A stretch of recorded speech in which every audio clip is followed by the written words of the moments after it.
तो पहले हम लोग सेक्शन ए के क्वेश्चन को सॉल्व करते हैं। यहाँ पे हमारे पास जो ए नंबर का क्वेश्चन है ना, इसमें को क्या करना है, पी का वैल्यू निकालना है। और पी का वैल्यू निकालना है, हमारे पास क्वाड्रेटिक इक्वेशन दिया हुआ है। अब क्वाड्रेटिक इक्वेशन का रूट्स कैसा होगा, यहाँ पे बता दिया गया कि रूट्स जो होगा वो रियल होगा और इक्वल होगा। तो रियल और इक्वल रूट्स कब होता है, हम लोग जानते हैं डी इक्वल टू कितना होता है, 0 के इक्वल होता है। तो हम लोग यहाँ पे क्या लिखेंगे, फर्स्ट में हम लोग नोट कर लेते हैं। यहाँ पे हम लोग को लिखना पड़ेगा क्वाड्रेटिक इक्वेशन का कैसा रूट होना चाहिए, क्वाड्रेटिक इक्वेशन का रियल रूट होना चाहिए और साथ ही साथ इक्वल होना चाहिए। तो इसके लिए हमारे पास डी इक्वल टू क्या होता है, 0 हुआ करता है। तो हम लोग नोट कर लेंगे यहाँ पे quadratic equation has real and equal roots. Okay, इसलिए हमारा डी इक्वल टू क्या हो जाएगा, डी इक्वल टू हमारा यहाँ पे 0 हो जाएगा। अब देखिए डी का वैल्यू हमारा क्या होता है, तो ये हुआ करता है बी स्क्वायर माइनस 4ac। तो B square minus 4ac equal to 0 हम यहाँ पे लिखेंगे। अब यहाँ पे देखिए हमारे पास बी का वैल्यू क्या होगा, तो बी का वैल्यू यहाँ पे अगर हम देखेंगे तो हमको यहाँ पे क्या दिख रहा है ना, 2 दिख रहा है। चूँकि हमारा जो फॉर्मेट हुआ करता है वो हुआ करता है ax plus B X plus C equal to 0, ये हमारा फॉर्मेट होता है। अब यहाँ पे x के पोजीशन पे क्या आपको, x के पहले क्या आपको परसेंट आपको दिख रहा है, 2 दिख रहा है। तो इसका मतलब b हमारा यहाँ पे क्या होता है, 2 हो रहा है। तो हम यहाँ पे b के जगह पे 2 पुट कर लेते हैं, इसका हम स्क्वायर कर लेंगे। माइनस में हमारे पास 4, a का वैल्यू कितना है, तो a का वैल्यू यहाँ पे p है, आप देख लीजिए। और c का वैल्यू कितना है, तो c का वैल्यू हमारा p है, c के जगह पे हमारा p रखा हुआ है। इसको हम इक्वल कर लिए 0 के इक्वल। यहाँ से हमको 2 का स्क्वायर कितना मिल जाएगा, 4, और यहाँ पे हमको मिल जाएगा 4 और p मल्टीप्लाई होकर पी स्क्वायर। तो पी स्क्वायर इक्वल टू हमारा 4p स्क्वायर 0 हो गया। अभी देखिए हमारे पास ये क्या हो रहा है, ये हम 4 को यहाँ पे रखेंगे और ये जो हमारे पास है ना 4p स्क्वायर, ये माइनस में है, इसको राइट साइड शिफ्ट करेंगे तो हमारे पास प्लस में हो जाएगा। तो ये हमारा होगा 4p स्क्वायर। इसको हम थोड़ा सा रीअरेंज कर लें, यानी कि 4p square is equal to 4 लिख सकते हैं। ठीक है, कोई दिक्कत नहीं इससे करने से। और यहाँ से हमको क्या मिल जाएगा ना, p square is equal to मिल जाएगा 4/4।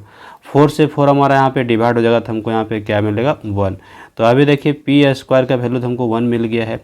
ओके, तो अभी हमको p का वैल्यू क्या मिल जाएगा, p का वैल्यू हमको यहाँ पे हो जाएगा, ये जो स्क्वायर है इसको हम राइट साइड ले जाएंगे तो हमारा रूट बन जाएगा। तो रूट हमारा यहाँ पे 1 आ गया।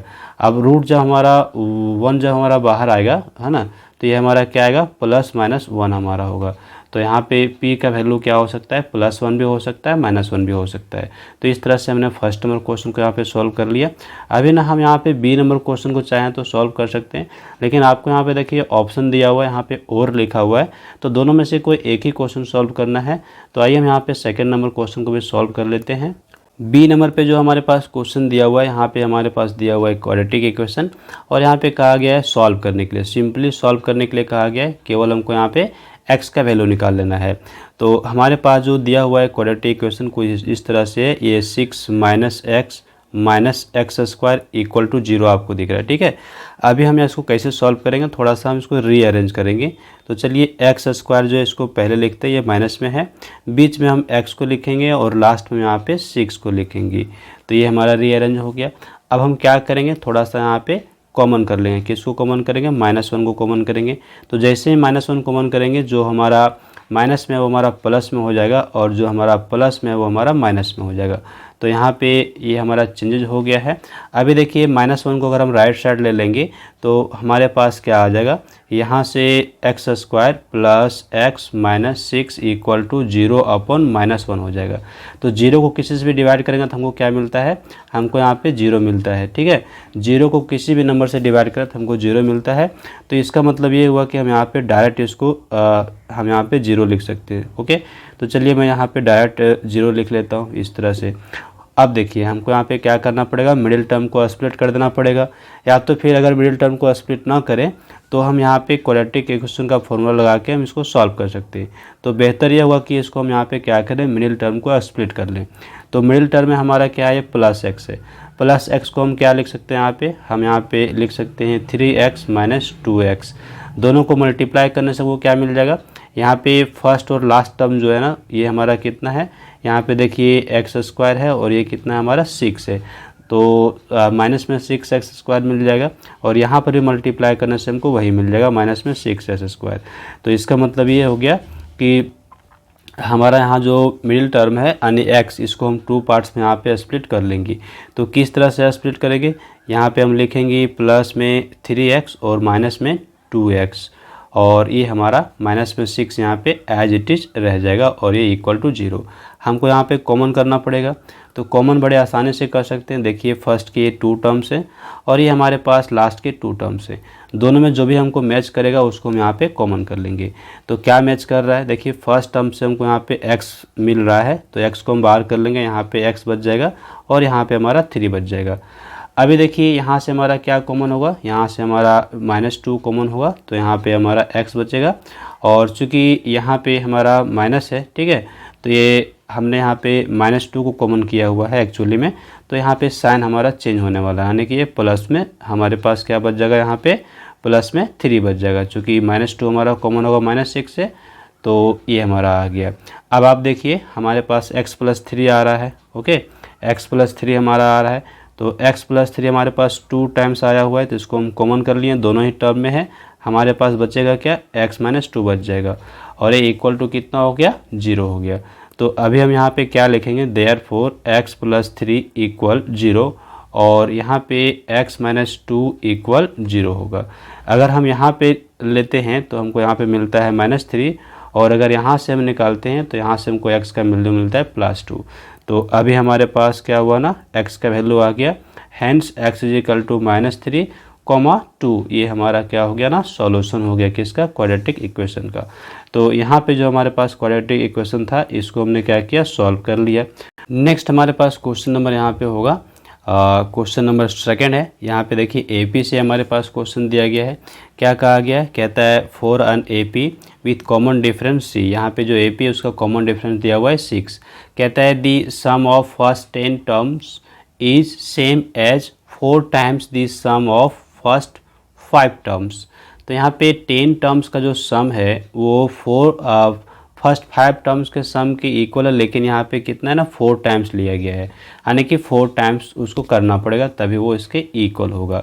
हम लोगों को कहता है determine the first term of the AP। तो AP का जो फर्स्ट टर्म है इसको हम डिटरमाइन कैसे करेंगे, तो चलिए इस क्वेश्चन को हम ले लेते हैं, इसको हम सॉल्व कर लेते हैं। ओके, यहाँ पे हम ले लिए पेज और इसको सॉल्व करेंगे।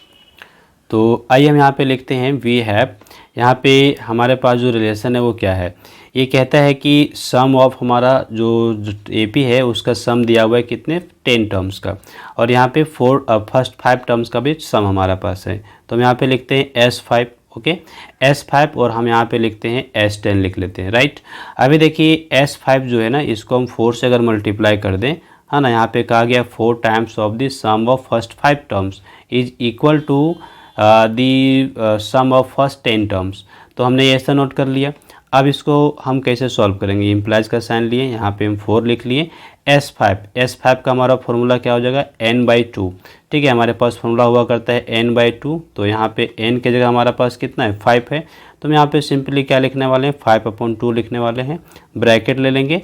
ये हमारा हुआ करता है 2a, तो हमको पता नहीं है, फर्स्ट टर्म अभी निकालना है, प्लस में हमारा हुआ करता है n-1, तो यहाँ पे 5 - 1 हमारा 4 हो जाएगा। और d हमारे पास कितना दिया हुआ है, d हमारे पास 6 दे दिया है। तो ये तो हमारा यहाँ पे हो गया। राइट साइड देखिए हमारे पास क्या जगह n/2, तो n की जगह 10 है तो 10/2 रख लेंगे, और यहाँ से हमारा ये क्या हो जाएगा ना, 2a प्लस n की जगह 10 है तो 10 - 1 दैट इज 9, और यहाँ पे d का वैल्यू कितना है, तो d का वैल्यू 6 है। तो ये हमारा हो गया, रिलेशन हमारा डेवलप हो गया। इसको हम सॉल्व कर लेते हैं।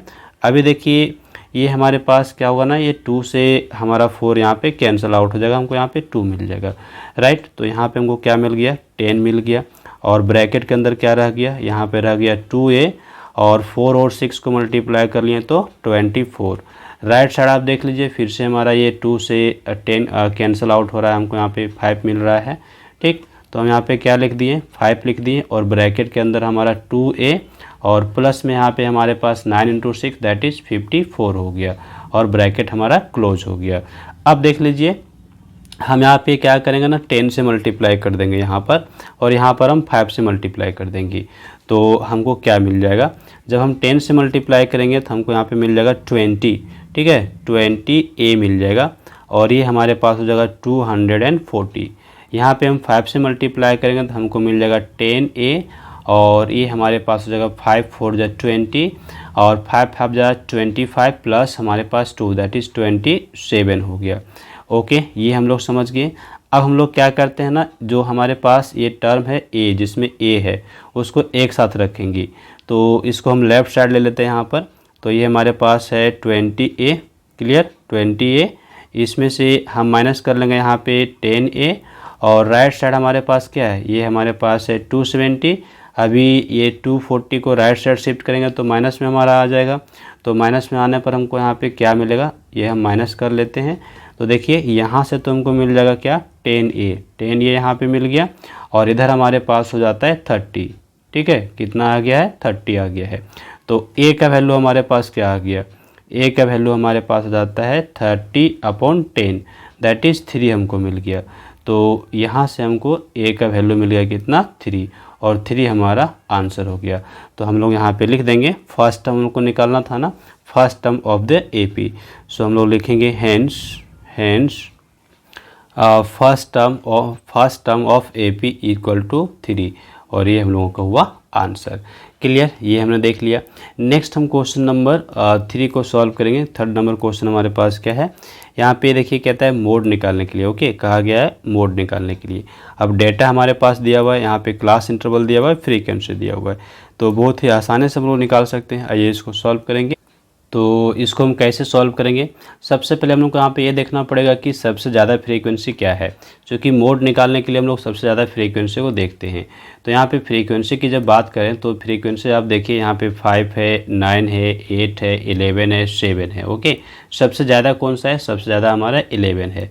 तो हम यहाँ पे लिखेंगे हियर, हम लोग यहाँ पे नोट कर लेते हैं here maximum frequency equal to 11। Therefore हमारे पास यहाँ पे मॉडल क्लास क्या हो जाएगा, ओके, मॉडल क्लास जो हमारा होगा ये हमारा हो जाएगा देयरफॉर मॉडल क्लास इज, ये हो गया, ये कौन सा क्लास में बिलोंग कर रहा है, तो 130 to 140। तो ये हमारा हो गया मॉडल क्लास, कितना हो गया, 130 to 140, ये हमारा हो गया मॉडल क्लास। तो हमारे पास L इक्वल टू क्या हो जाएगा, L इक्वल टू हो जाएगा lower limit of model class that is 130। तो हम लोग यहाँ पे 130 लिख देंगे। फिर हम लोग को यहाँ पे निकालना पड़ेगा F0, फिर निकालना पड़ेगा हम लोग को यहाँ पे F1, और फिर निकालना पड़ेगा हम लोग को यहाँ पे F2। ओके, ये हमको निकालने हैं। तो चलिए बहुत आसानी से निकाल लेंगे। यहाँ पे जो हमारा है मॉडल क्लास, ठीक है, उसके जो फ्रीक्वेंसी है उसको हम लोग कहते हैं F1 कहते हैं। तो यहाँ पे F1 तो हमारा 11 हो गया। F0 हमारा कितना हो गया, F0 उसके पहले वाला, इसके पहले वाला फ्रीक्वेंसी क्या है, 8, तो 8 हमारा हो गया। और F2 इसके बाद वाला दैट इज़ 7, तो 7 हमारा हो गया F2। इस तरह से F0, F1 और F2 हमारा निकल चुका है।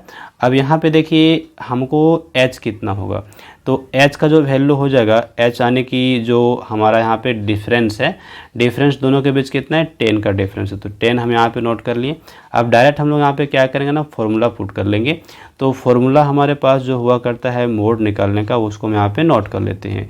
तो लिखेंगे therefore mode is equal to हमारा हुआ करता है L, और यहाँ पे ब्रैकेट के अंदर हमारा हुआ करता है F1 माइनस F0, और यहाँ पे डिवाइड हम लोग करेंगे 2 into F1 minus F0 minus F2, और ब्रैकेट क्लोज होकर के यहाँ पे मल्टीप्लाई होगा H से, ये फॉर्मूला होता है। तो L1 का वैल्यू हमारा कितना हो गया, L1 का वैल्यू हो गया हमारा 130, और F1 का वैल्यू कितना है जी, F1 का वैल्यू आप यहाँ पे देखेंगे 11 है। F0 का वैल्यू कितना है, 8 है, और यहाँ पे 2 इंटू F1 यानी F1 का डबल, तो 11 का डबल कितना हो गया, 22 हो गया। F0 कितना है, F0 हमारा 8 है, और F2 कितना है, 7 है। ब्रैकेट बंद, यहाँ पे H का वैल्यू कितना, 10 रखेंगे। चलिए इसको सॉल्व कर लेते हैं। तो अभी ये 130 रहेगा, 11 माइनस 8 हमारा कितना हो जाएगा, 3 हो गया, और इसको हम डिवाइड कर लिए। यहाँ पे देखिए 22 और ये -8 और -7 हमारा कितना हो जाएगा, हमको यहाँ पे 7 मिल जाएगा, तो हम 7 नोट कर लेते हैं, और ये 10।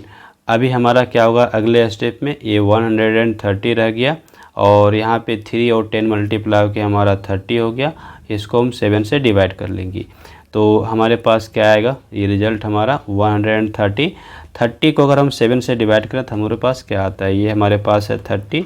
अगर इसको हम 7 से डिवाइड करें तो 4 टाइम्स में यहाँ पे 28 आ रहा है, 2 हमारा बच गया, डेसिमल लगेगा तो हमको यहाँ पे क्या आ जाता है 20 आ गया है फिर से। ठीक है, 4.28 हम लोग ले लेते हैं। आइए 4.28 हम लोग यहाँ पे लिख लेते हैं।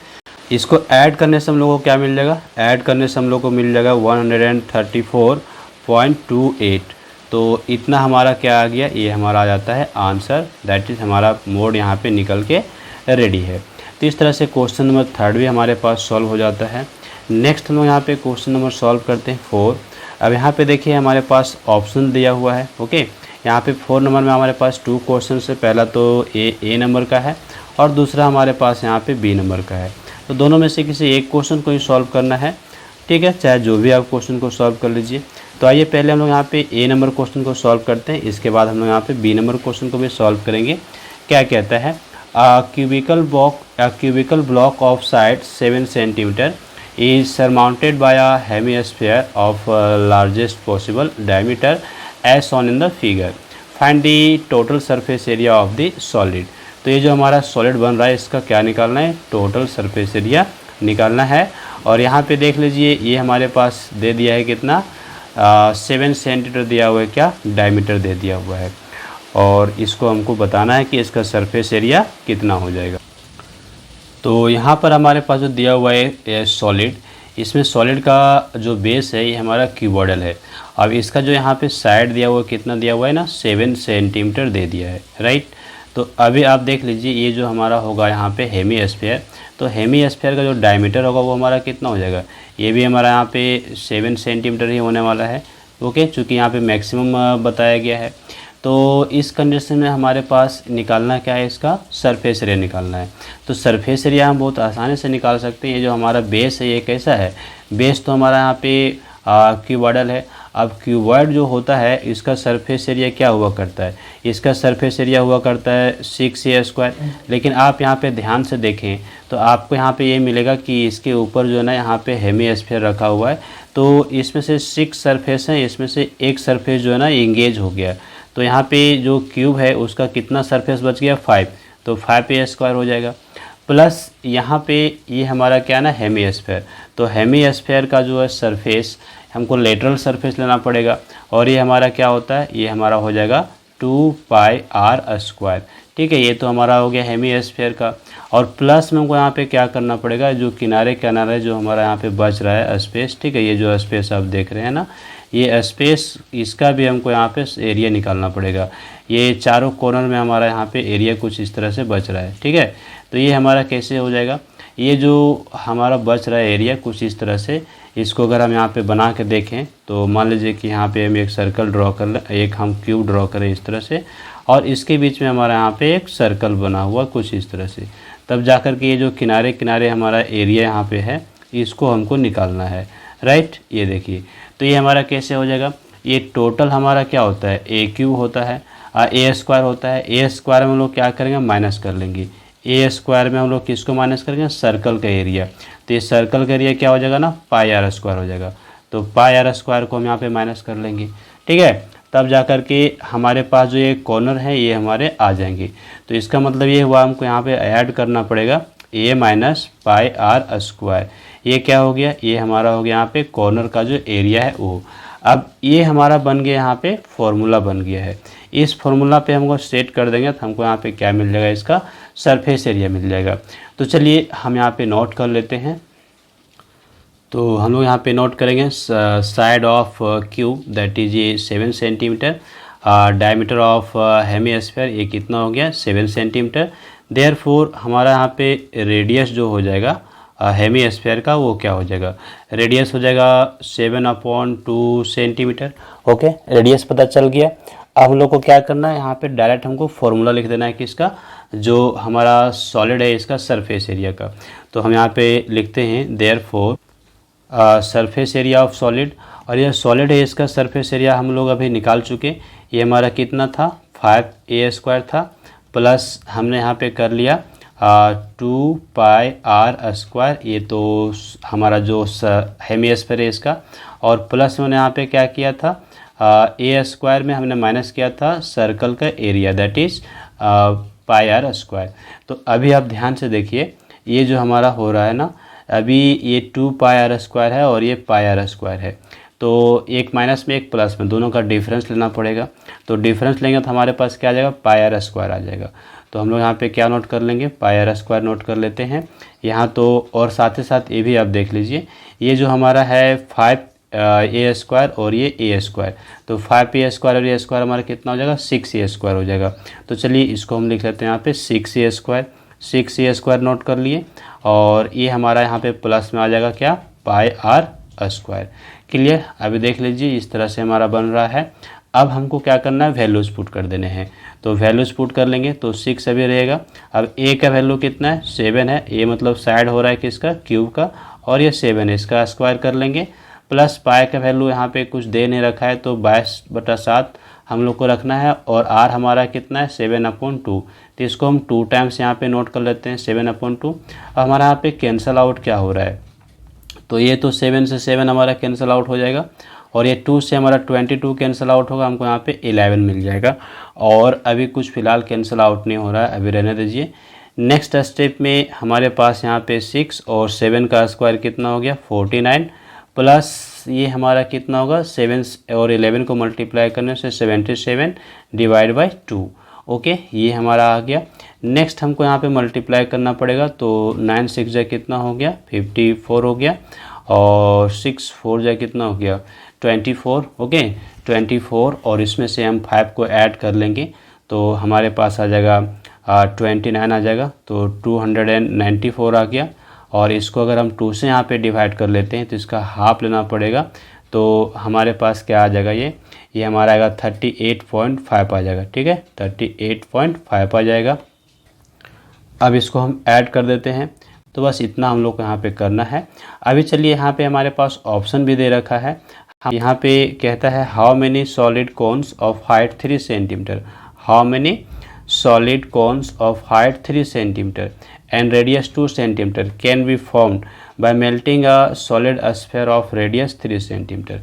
कितना सेंटीमीटर का स्फीयर लेना है, 3 सेंटीमीटर का रेडियस लेना है। ठीक है, तो अभी हमको यहाँ पे सॉल्व कैसे करेंगे, तो बिल्कुल आसानी से हम सॉल्व कर सकते हैं। हमको यहाँ पे वॉल्यूम का फॉर्मूला अप्लाई करना पड़ेगा।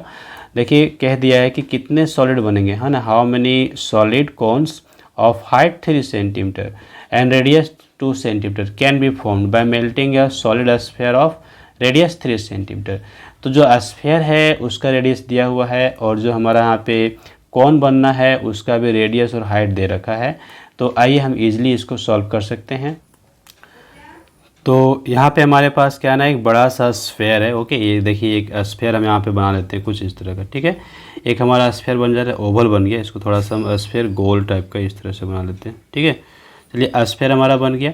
अभी ना इसका रेडियस हमको दिया हुआ है, तो यहाँ पे जो रेडियस दिया हुआ है कितना दिया हुआ है, रेडियस ये कह रहा है 3 सेंटीमीटर हमारा रेडियस है स्फीयर का। तो यहाँ पे हम इसको कैपिटल आर से दिखा लेते हैं। अब इसको क्या करना है ना, इसको मेल्ट करके बनाया गया है क्या, कोन बनाया गया, यानी कोन में इसको शेप किया गया, फिर से रीशेप किया गया है। तो जो कोन हमारा यहाँ पे बनाया जा रहा है ना, कोन का हाइट भी दिया हुआ है और रेडियस भी दिया हुआ है। तो यहाँ पे देखिए जो कोन है इसका हाइट कितना दिया हुआ है, 3 सेंटीमीटर।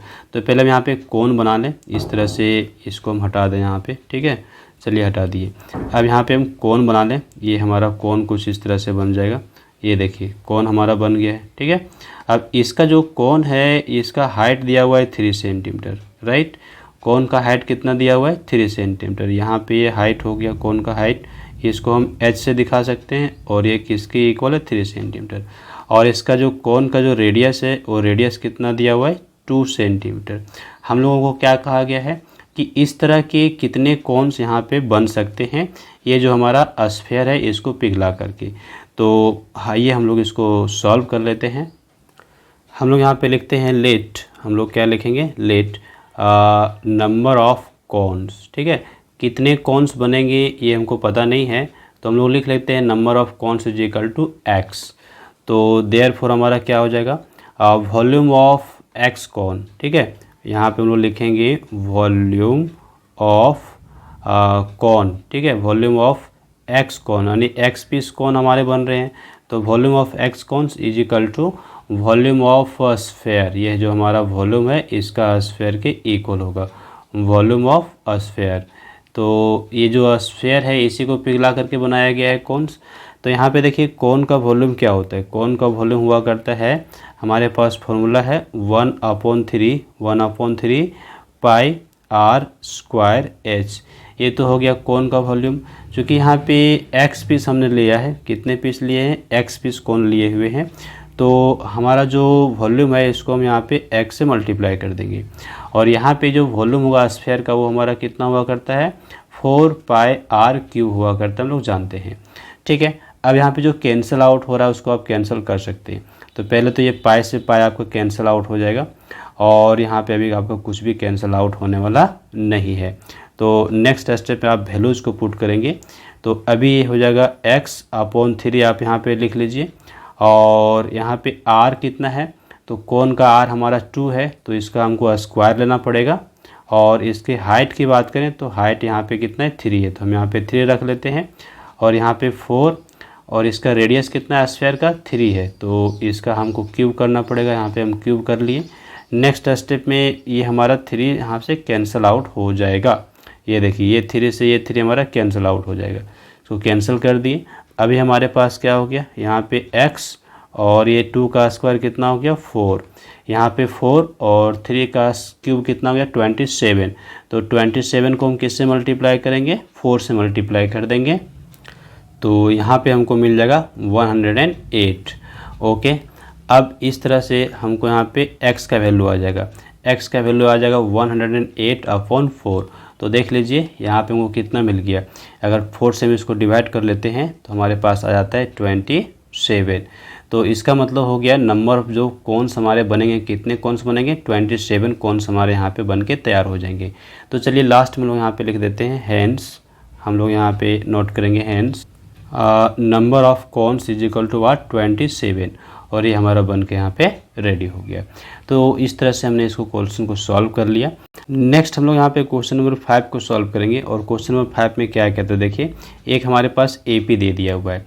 अब यहाँ पे AP दिया हुआ और इसका एक टर्म लिया गया है 53/4। अब कहता है कि ये जो AP है इसका कौन सा टर्म है वो 53/4 है, that is n is equal to what, ये हमको निकालने हैं। तो बहुत ही आसानी से इसको हम सॉल्व कर सकते हैं। चलिए देखेंगे हम लोग कैसे सॉल्व करेंगे इसको। तो यहाँ पे जो AP हमारे पास दिया हुआ है ना, इसका फर्स्ट टर्म क्या है, तो फर्स्ट टर्म की अगर हम बात करें तो फर्स्ट टर्म को हम लोग A से दिखाते हैं, और फर्स्ट टर्म यहाँ पे हमारे पास है 11/4, राइट। ये देख लिए, हमको यहाँ पे कॉमन डिफरेंस निकालना पड़ेगा, तो कॉमन डिफरेंस को हम लोग D से दिखाया करते हैं, और D इक्वल टू हुआ करता है A-2 - A1, चाहे कुछ भी आप लिख सकते हैं, है ना। A1 - A0 भी लिख सकते हैं, A2 - A लिख सकते हैं, A3 - A2 लिख सकते हैं, इस तरह से कुछ भी आप लिखेंगे, यानी कि सेकेंड टर्म में फर्स्ट टर्म आपको माइनस कर देना है। तो यहाँ पे हमको क्या मिल जाता है, यहाँ पे हमारे पास जो है सेकेंड टर्म वो है 7/2। अब इसमें से हमको माइनस करना है फर्स्ट टर्म, दैट इज़ 11/4, तो हमको क्या मिलेगा अभी देख लीजिए। यहाँ से हमको मिल जाता है एलसीएम कितना 4, एलसीएम 4 2 से डिवाइड किए तो हमारे पास 2 को 7 से मल्टीप्लाई किए 14, और यहाँ पे 4 से तो 1 आएगा, यानी कि 11 आने वाला है। अब हमको यहाँ पे क्या मिल गया, यहाँ पे हमको मिल गया 3/4, तो D तो हमको यहाँ पे मिल गया, यानी कि D का वैल्यू हमको यहाँ पे आ जाता है कितना 3/4, कॉमन डिफरेंस आ गया। अब यहाँ पे ये जो दे रखा है ये कौन सा टर्म है ये हमको पूछा गया है, तो मान लेते हैं कि ये जो हमारा टर्म है वो कौन सा टर्म है, nth टर्म है, ठीक है। तो हम लोग यहाँ पे लिखेंगे लेट nth टर्म इज़ 53/4, ये हमारा जो है सो nth टर्म है। देयरफॉर हमारे पास क्या हो जाएगा nth टर्म, दैट इज़ इसको हम an कहेंगे, और an इज इक्वल टू हमारा हो जाएगा 53/4 हो जाएगा। तो an का हमारे पास फॉर्मूला क्या हुआ करता है हम लोग जानते हैं, an का फॉर्मूला हुआ करता है a + n-1 × d। अब इसका वैल्यू हमारे पास कितना है 53/4, राइट। अब देखिए हमारे पास a का भी वैल्यू पता है, a कितना दिया हुआ है, a दिया हुआ है 11/4, ये रख लिए।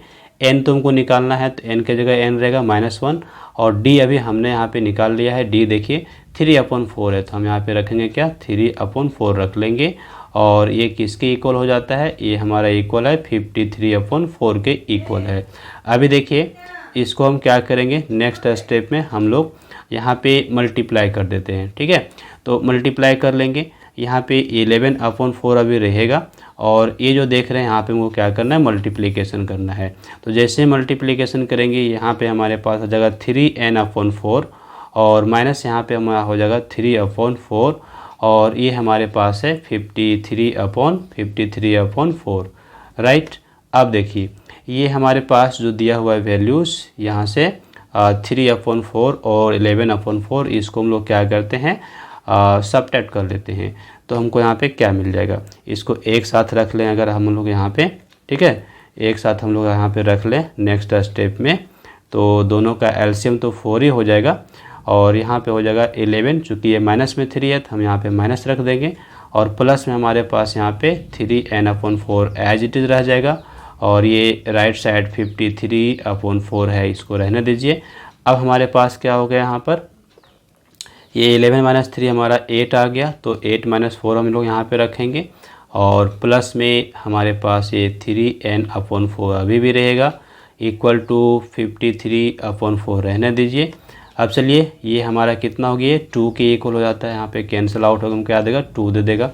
तो हम लोग यहाँ पे 2 रख लेते हैं, ओके, या फिर आप डायरेक्ट यहाँ पे कर सकते हैं 3n/4। तो चलिए 2 हमारा हो गया यहाँ पर, तो ये हम 2 लिखेंगे और ये हमारा हो गया 3n/4 इक्वल टू 53/4।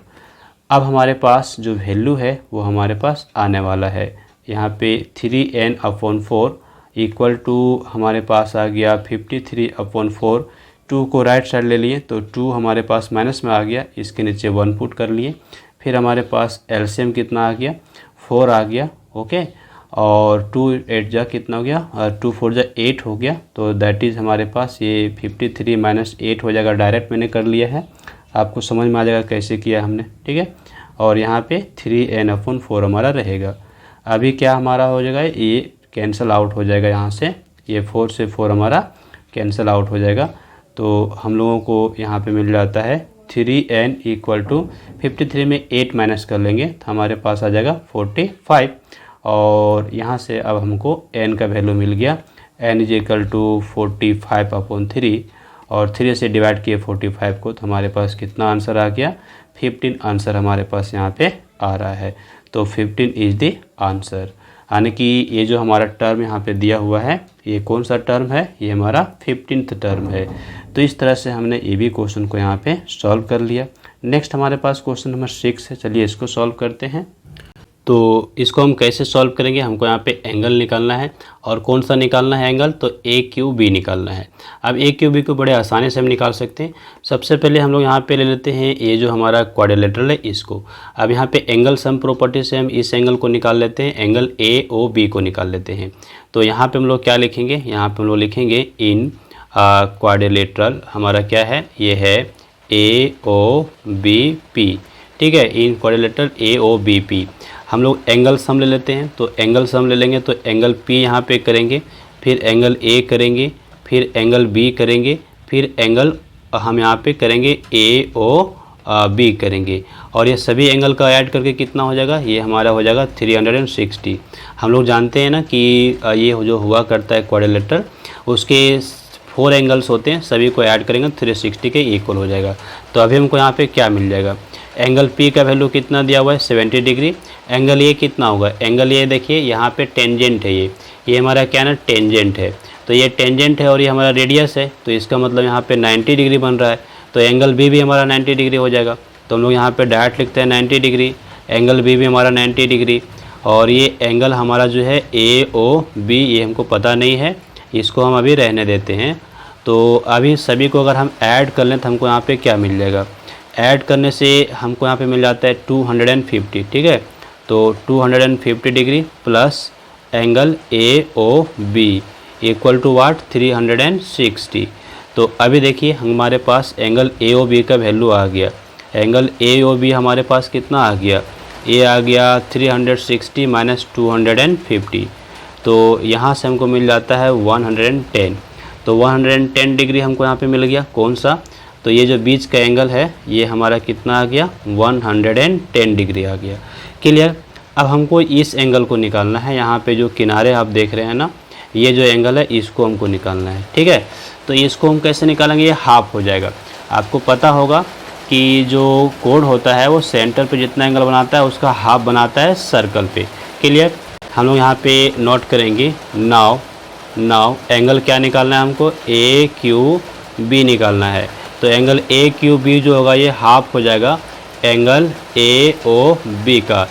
और एंगल AOB कितना है, ये हमारा 110 डिग्री। तो अगर 110 को 2 से डिवाइड कर लें तो हमारे पास कितना आ जाता है, ये हमारा आ जाता है 55 डिग्री। तो इसका मतलब हो गया कि हमारा आंसर जो है वो कितना है, ये हमारा 55 डिग्री है। तो बड़े आसानी से हमने इसको सॉल्व कर लिया। ओके, यहाँ पे हमारा एंगल AQB निकल जाता है। और 2 मार्क्स के जितने भी क्वेश्चन हैं सारे क्वेश्चन को हमने यहाँ पे कंप्लीट कर लिया। नेक्स्ट वीडियो में हम लोग सेक्शन बी के क्वेश्चंस को देखेंगे, जो कि हमारा कितना होगा, सेक्शन बी के जितने क्वेश्चन हैं वो हमारे कितने मार्क्स के हैं, यहाँ पे 3 मार्क्स के हैं। और सेक्शन सी के कितने मार्क्स के हैं, 4 मार्क्स के हैं। तो सेक्शन बी और सेक्शन सी के क्वेश्चंस को हम लोग नेक्स्ट वीडियो लेसन में सॉल्व करेंगे। ओके।